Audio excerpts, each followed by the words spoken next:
কখনো কখনো মনে হয় যে ঘুরতে ঘুরতে যদি কোথাও হারিয়ে যেতে পারতাম, এই ধরেন অনেক দূরে, যেখানে শুধুমাত্র আমি আমার ছেলেটাকে নিয়ে থাকতে পারবো।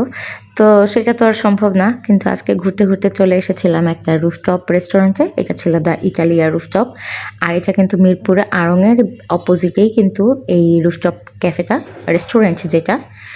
আর এটাতে যাওয়ার পর, এটাতে আমি আজকে ফার্স্ট টাইম না, এর আগেও আমি গিয়েছিলাম। এই তো ওদের রুফটপে এসে আমরা ব্যাংকক স্টাইলের চিকেন ফ্রাইটা অর্ডার করেছিলাম, কারণ আলভান কিন্তু চিকেন ফ্রাইটা পছন্দ করে, তবে সে কিন্তু খাচ্ছে না, কারণ তার মুড অফ। এখানে আজকে ফ্রেঞ্চ ফ্রাইজ ছিল না, আর আলবান ফ্রেঞ্চ ফ্রাইজটা খাওয়ার জন্য অপেক্ষা করছিল, এখানে বসেছিল যে ওর খাবার আসবে। চিকেন ফ্রাইয়ের সাথে ও ফ্রেঞ্চ ফ্রাইটাও খেতে চাচ্ছিল।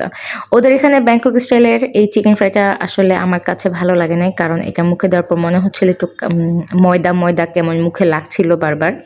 তো জিনিসটা আসলে ওদের এইটার উপর কাজ করা উচিত।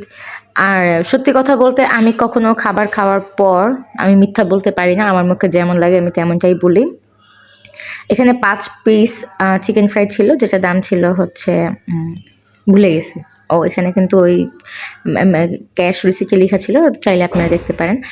আর রুফটপটা এমনিতে বেসিক্যালি সুন্দর ছিল, আর ইভিনিং হওয়ার আগ মুহূর্তে তো ভালো লাগছিল। চারপাশটা এমন ছিল, পাশের রেস্টুরেন্ট থেকে আবার গানের শব্দ আসছিল, আমরা শুনতে পাচ্ছিলাম। ছেলেকে নিয়ে বসে ভালোই একটা হালকা পাতলা স্ন্যাক্স খেলাম। তারপর সেখান থেকে আর কিছুক্ষণ সময় কাটিয়ে বাইরে বের হয়ে আসলাম।